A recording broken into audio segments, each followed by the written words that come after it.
Bonjour à tous, j'espère que vous allez bien. Aujourd'hui, on va parler boxe anglaise sur ma chaîne YouTube et notamment d'une division qui fait énormément parler d'elle, celle des super welterweight, puisque c'est le zoo, c'est n'importe quoi. En fait, il y a beaucoup trop de prétendants au titre. Et je me suis donc penché sur le sujet et je me suis dit, est-ce que c'est une force ou une faiblesse? Parce que par exemple, dans la catégorie des poids lourds, on a quand même pas mal de prétendants et il y en a eu dans les 5 dernières années. Sauf qu'au final, c'est qui sont affrontés pour les championnats? Enfin, pour les ceintures, pardon. Tyson Fury, Alexander Usyk, Anthony Joshua. Et moi, je pense que ça peut peut-être faire la même chose ou un peu différemment, mais en tout cas, je pense que ça peut vite se bloquer. On peut vite avoir un embouteillage parce que ils sont forts. Là, je regarde sur BoxRec, je regarde le top 15 et je me dis non, mais c'est n'importe quoi. Ils sont beaucoup trop forts. Et d'ailleurs, il y a notre Français, un Bakary Samaké. Et moi, je vous le dis, c'est une catégorie où il y a que des tueurs à gages. Par exemple, on a champion WBA Terence Crawford. Bon, 41-0, j'ai pas besoin de dire qui c'est, tout le monde le connaît, c'est le GOAT. Ensuite, on a Murtaza Aliyev, champion IBF, qui a battu récemment Tim Tszyu par KO au troisième round. Enfin, pas par KO, parce qu'il a jeté à serviette, mais il l'avait atomisé avec une main cassée en plus. Enfin, c'est n'importe quoi, le gars est trop fort. Et ensuite, on a Sébastien Fondora, champion WBC et WBO, qui est une anomalie dans cette catégorie-là, parce il fait pas loin de 2 mètres, il me semble. Et voilà, on a 3 champions qui sont vraiment dominants. Et dans ce cas de figure-là, ça peut vite être compliqué. Sauf que Fundora, il va affronter Errol Spence Jr. Bon, Errol Spence Jr., on le connaît, il s'est fait atomiser aussi par Terence Crawford. S'il devient champion, on voit venir le combat revanche entre les deux. Euh, et ensuite, Murtaza Aliyev qui pourrait affronter Terence Crawford pour unifier les catégories, puisque c'est le but ultime de Terence Crawford, mais on en fait quoi des prétendants? Parce que là, je vais vous le citer, celui qui est le mieux classé chez BoxRec, c'est Vergil Ortiz Jr. Alors, Vergil Ortiz Jr., pardon, il est en 22-0, il a récemment battu Boachik dans ce qui semble être le combat de l'année, peut-être, parce que c'était une guerre, c'était phénoménal, très serré aussi, on pouvait peut-être voir l'Ukraine gagner. Donc lui, c'est vraiment un gros prétendant au titre qui doit avoir sa chance pour la ceinture très prochainement.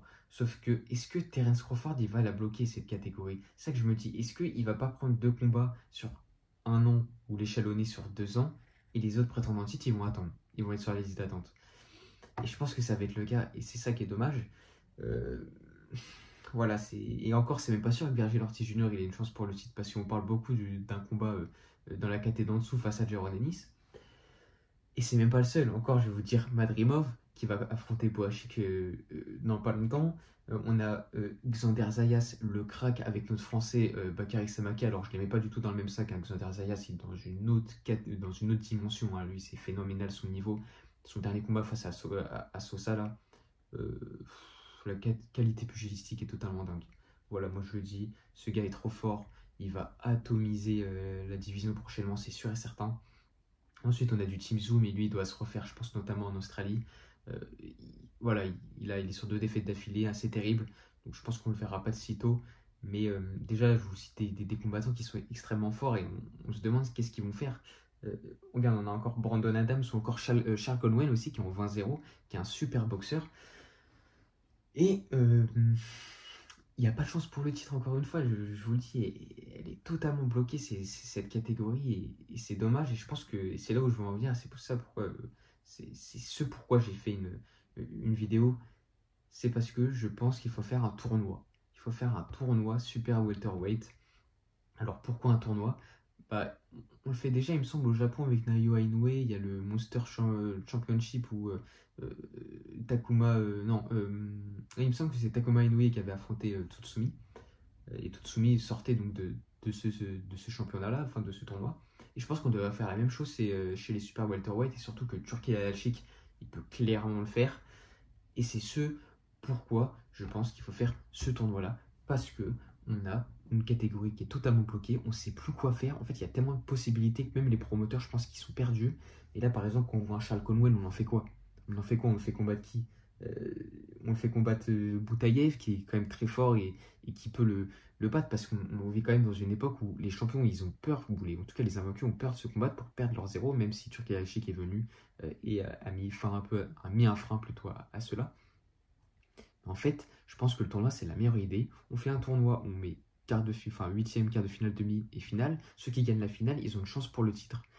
Pendant ce temps-là, Terence Crawford, il unifie la catégorie, tout simplement, et on espère qu'il va pas perdre, parce que s'il perd, je vois venir les combats revanche. Les combats revanche, je les vois venir. J'espère qu'il n'y aura pas de combat de série, parce que ça va faire comme chez les heavyweight où ça va tout bloquer, mais bon, j'espère pas, mais en tout cas, et le tournoi, c'est parfait. Le tournoi, c'est parfait parce que on a les prospects qui seront en dehors de ça, bien évidemment. Quand je parle de prospects, je parle de Callum Walsh, Nikitazu, Xander Zayas ou encore Bakary Samake.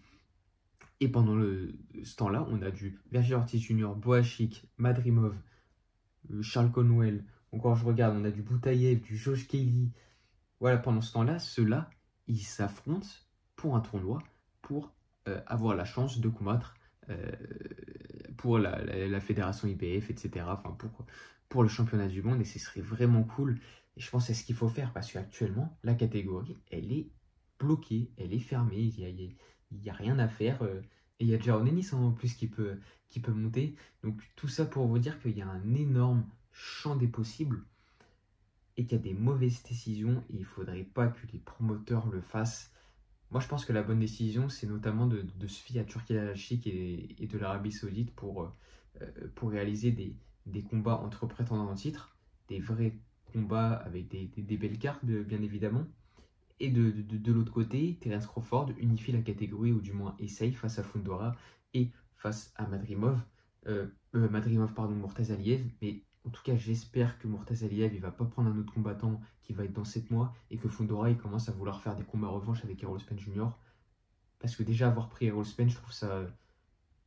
Pour nous, je pense que ça peut être long dans la catégorie. Pour lui, peut-être que c'est bien, hein, c'est un money fight, et même en soi, nous, sur le moment, ça va être cool. Mais on aurait dû faire le combat tout de suite, parce que Terence Crawford, il a pas 20 ans. Il a 37 ans, donc faut faire vite dans cette catégorie-là, parce que sinon ça va devenir comme la heavyweight, où on va avoir Daniel Dubois de Anthony Joshua 4. On va arrêter un peu. Donc non, faut vraiment se fier à l'Arabie Saoudite et faire une sorte de tournoi, parce que la catégorie, elle peut être très vite bloquée. Je suis très sérieux quand je dis ça, parce que honnêtement, souvent, quand on regarde le top 15, et regardez vous-même, sur BoxRec, le top 15, il n'y a que des invaincus, enfin, de gars très très forts. Donc on va vite savoir d'ailleurs ce qui va se passer avec Boachuk et Madrimov, pour voir ce que le gagnant va faire. Mais bon, en attendant, moi je vois Vergil Ortiz Jr. qui a toujours pas de combat, et on parle de Vergil Ortiz Jr. face à Jaron Ennis, machin, mais c'est nul ça. Enfin, c'est bien, mais c'est pas ce qu'il faut faire. C'est pas ce qu'il faut faire. Là, moi ce que je veux voir, c'est Terence Crawford face à Vergil Ortiz Jr. pour la ceinture WBA. Et ensuite, on avisera. Mais là, on va attendre, on va tous, enfin Terence Crawford, il va attendre Fundora et Errol Spence Jr. qui vont se passer en début 2025. Et il va rien se passer en attendant pour les autres prétendants qui vont se faire avoir et qui vont attendre avec leur popcorn et se dire je suis en train de prendre de l'âge, machin, etc. Donc vous voyez, il y a ce scénario de Joe Joyce qui se profile à l'horizon.